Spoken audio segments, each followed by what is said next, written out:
Kajian kita pada pagi ini adalah berbekal untuk berangkat menunaikan ibadah haji atau berbekal untuk menjadi tamu Allah Subhanahu wa ta'ala di tanah haramnya. Kenapa ayat 197 yang saya jadikan sebagai hujjah? Karena di situ ada kalimat wa tazawwadu, dan berbekallah kamu sekalian. Wa tazawwadu, dan berbekallah kamu sekalian. Fa inna khairaz zad, namun ketahuilah sesungguhnya wahai orang-orang yang hendak berangkat menunaikan ibadah, baik berhaji dan dikiaskan kepadanya perjalanan umrah, demikian pula sebaik-baik bekal yang harus dipersiapkan oleh mereka yang hendak menunaikan ibadah tersebut adalah at-taqwa, ketakwaan. Nah, inilah yang perlu kita ingat-ingat dan kita tekankan betul kepada setiap insan yang hendak menjadi duyufur rahman, tamu-tamu Allah. Bekalilah diri dengan berbagai kebutuhan di dalam perjalanan masyru', disyariatkan di dalam ajaran agama kita. Iya, jangan sampai melakukan perjalanan ini tanpa bekal dengan alasan bertawakal, sebagaimana dahulu yang dilakukan oleh mereka yang berangkat dari Yaman, yang diriwayatkan kisah itulah yang menjadi sababun nuzul, sabab turunnya dari ayat ini. Mereka berangkat begitu saja tanpa perbekalan apapun. Di tengah perjalanan mereka meminta-minta kepada orang lain. Ketika ditanya, kenapa tidak kamu bekali diri kamu dengan kebutuhan di dalam perjalanan dan selama menunaikan ibadah haji, mereka berkilah dengan jawaban nattakilu ala Allah, kami bertawakal kepada Allah. Itu bukan bertawakal yang demikian. Bertawakal itu lebih dahulu al-akhdhu bil asbab, ambil dahulu penyebabnya, lakukan usaha dahulu, baru tawakal. Tapi kalau tawakal saja tanpa perbekalan, tanpa usaha yang bisa dilakukan, itu tawakul namanya, pura-pura bertawakal. Hanya mereka disuruh oleh Allah, wa tazawwadu, berbekallah. Namun Allah mengingatkan, bekal berupa fisik, kebutuhan di dalam perjalanan itu penting, tersuruh. Namun ada yang lebih baik yang tidak boleh sama sekali dilupakan. Malah bekal itu khair, lebih baik kalau dinilai dari apa yang dibawa oleh jamaah haji. Begitu juga jamaah umrah untuk menunaikan ibadah. Apa bekal yang terbaik itu? At-taqwa, ketakwaan. Nah, inilah yang kita bicarakan dalam pertemuan yang lalu. Menarik memang ibadah di bulan Zulhijjah itu, yang mulai masuknya bulan haram sudah boleh dipasang niat sebagai miqat zamani Dzulqa'dah. Tapi puncaknya di bulan Zulhijjah, Allah Subhanahu wa ta'ala menjadikan ketakwaan sebagai bekal. Sedangkan ibadah-ibadah lain dijadikan oleh Allah, takwa itu adalah capaian dari ibadah. Orang salat, orang melakukan infak, zakat termasuk di dalamnya sedekah untuk bertakwa. Perhatikan awal surat Al-Baqarah. Siapa orang al-muttaqin? Alladzina yu'minuna bil ghaibi wa yuqimuna as-salah wa mimma razaqnahum yunfiqun. Iman, iqamatus salah, infak. Tiga ini dilakukan, orang itu mendapat predikat takwa. Nah, puasa capaiannya adalah takwa, janji Allah. Ya ayyuhalladzina amanu kutiba alaikumus shiyam kama kutiba alal ladzina min qablikum la'allakum tattaqun. Diwajibkan, hai orang-orang yang beriman, kutiba, diwajibkan atas kamu sekalian as-siyam, berpuasa, sebagaimana diwajibkan atas orang-orang sebelum kamu sekalian. Mudah-mudahan kamu sekalian dengan menunaikan perintah syariat tersebut dengan baik sesuai tuntunan Allah, mudah-mudahan kamu bertakwa. Takwa sebagai tujuan dalam beramal. Sedangkan untuk berhaji, takwa bukan tujuan, malah takwa sudah menjadi bekal perjalanan. Wa tazawwadu, berbekallah. Apa bekal yang terbaik? Fa inna khairaz zad at-taqwa. Ini yang perlu direnungkan oleh setiap orang yang hendak menunaikan ibadah ini. Takwa sudah dibawanya, bukan dicarinya lagi. Nah, berarti haji itu mencari sesuatu yang lebih dibandingkan dari takwa.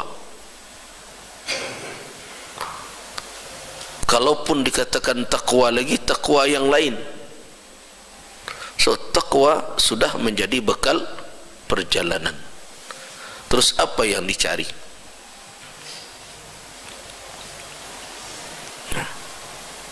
Mabrurkah? Mabrur adalah alamat, adalah penilaian atas sesuatu. Yang kita cari tentu bukan hanya sebatas penilaian, tapi esensi dari yang dinilai itu. Apa yang dicari oleh orang-orang yang berhaji, oleh mereka yang berumrah, adalah ridha Allah. Nah, cari keridhaannya.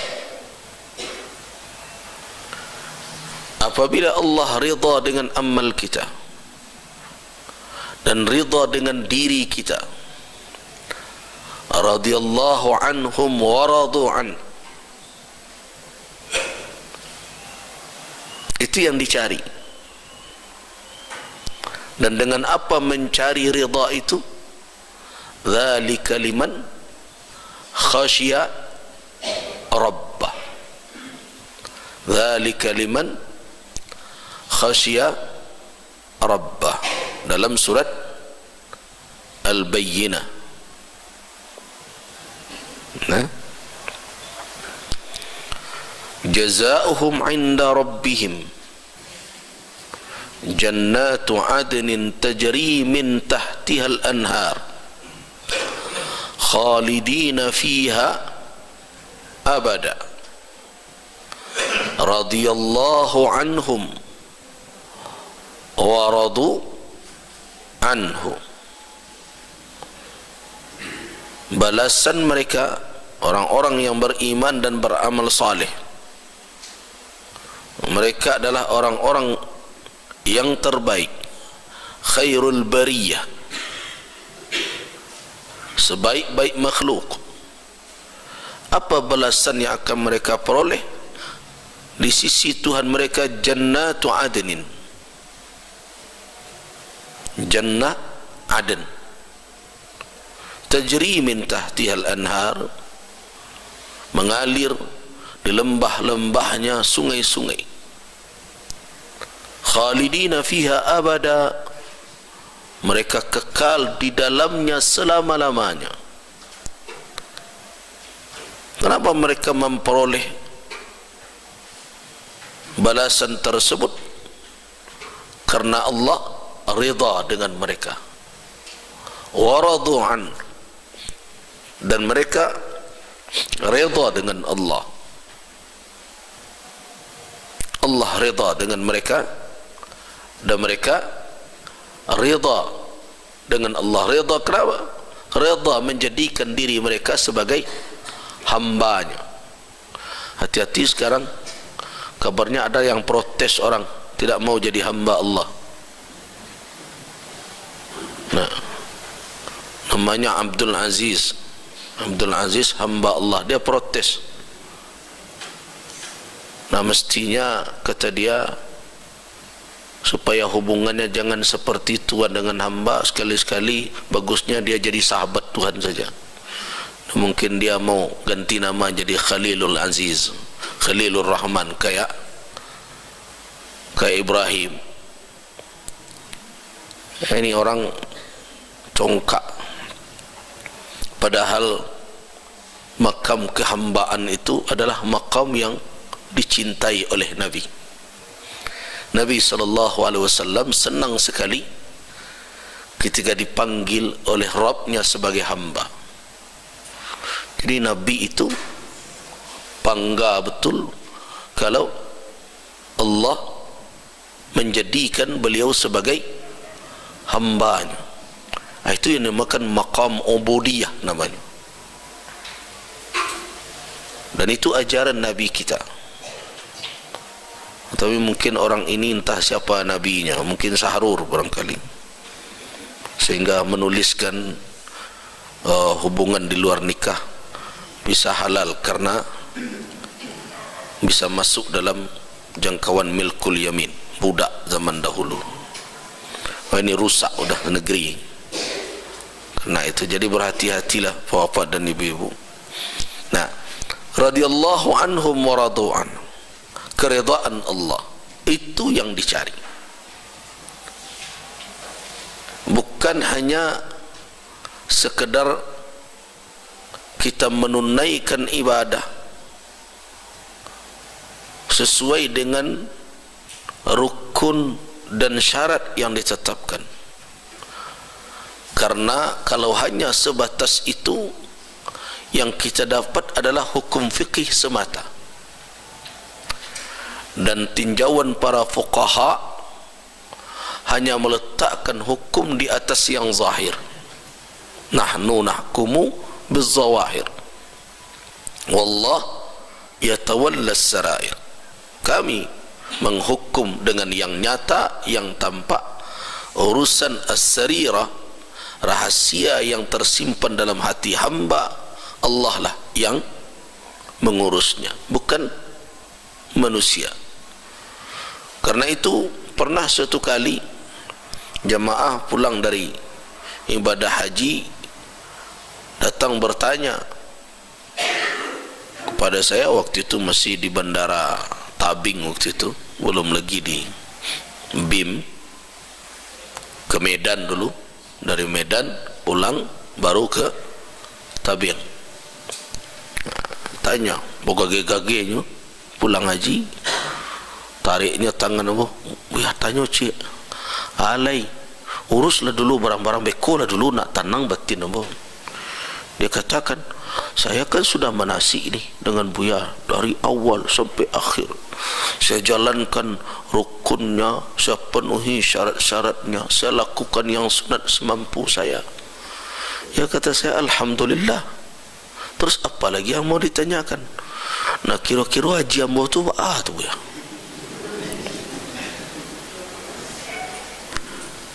Ya saya jawab saja, haji bapak sah.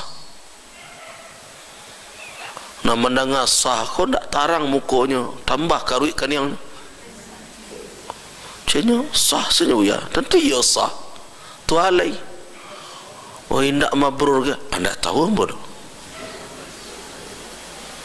Dia kata kau tak tahu. Kau buya guru ambo. Iyo. Tapi mabrur tu tak hukum yang bisa diletakkan oleh manusia. Bapak tadi menyebut rukun, menyebut syarat, menyebut sunnat. Berarti berbicara tentang fikih, berbicara tentang usul fikih. Apa yang bisa diletakkan hukum oleh para fuqaha dengan mempergunakan ilmu usul? Kalau sudah berbicara tentang rukun, syarat, itu namanya hukum wadai. Hukum wadai itu apa? Sah, batal. Rukun, syarat, sabab, mani', rukhsah, azimah. Nah, ada semua mabrur dalam hukum itu dah. Kalau berbicara tentang hukum taklifi, ada 5 pembahagiannya dalam aliran usul fikih al-mutakallimin.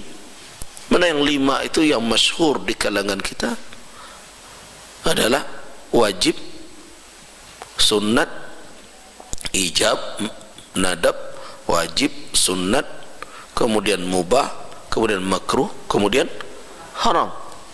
Ada sesuatu hukum mabrur? Tidak kan? Jadi kalau bapak sebut rukun, syarat, ya hukum yang diletakkan di situ berdasarkan kepada kajian yang telah dijabarkan oleh para ulama, hukumnya adalah hukum wadai. Amalan bapak apabila terpenuhi rukun dan syaratnya, wa khala, dan kosong, tidak ada padanya cacat khalal dalam amal itu, tidak ada cacat pada rukun, tidak ada syarat yang cacat, dilengkapi semuanya, maka itu adalah definisi dari sah. Berarti sahlah amal itu. Nah urusan mabrur atau tidak, siapa yang bisa mengetahuinya? Tidak ada manusia. Yang ada adalah alamat, tanda-tanda yang bisa kita baca. Dari sana kita berharap kepada Allah subhanahu wa ta'ala, berhusnudzan billah. Apa syarat-syarat itu? Apa alamat-alamat itu? Kata ulama, yang dikatakan mabrur karena berakar dari kata birrun, baik, itu amalan ibadah haji dan umrah la maksiyata fihi, yang tidak ada di dalamnya kemaksiatan. Jadi beribadah tidak bercampur dengan kemaksiatan, tidak ada kedurhakaan di dalam ibadah. Bukan hanya kedurhakaan terkait dengan ibadah itu secara khusus, tapi selama perjalanan tidak ada mendurhakai Allah, baik ketika berbekal, baik di dalam perjalanan. Selama perjalanan itu, ibadah yang terkait dengan ibadah yang menjadi kewajiban kita sehari-hari, begitu juga ibadah yang terkait khusus dengan ibadah, baik umrah maupun haji, sampai kembali lagi ke tempat kita tinggal, la maksiyata fi, tidak ada kemaksiatan di dalamnya. Begitu mabrur. Nah kalau begitu, tu barik tu ya. Serugo segadang itu, serancak itu, saya tidak barik. Nah bagaimana kita bisa mengawal langkah-langkah perjalanan kita itu? supaya ibadah itu tidak bercampur dengan kemaksiatan. Disitulah butuh ketakwaan.